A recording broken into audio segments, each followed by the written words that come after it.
One of the ways in which you can do that is a lot of private equity firms today will now hire people straight out of undergrad. Now, there aren't a lot of firms that will do that, but there are several.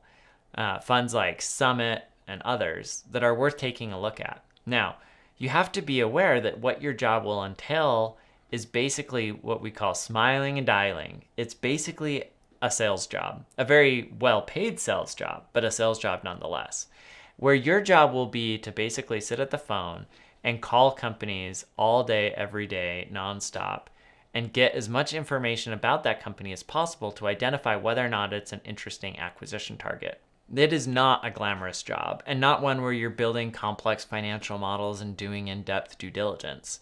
You might do very little due diligence and only get to do due diligence when you actually find an interesting investment opportunity.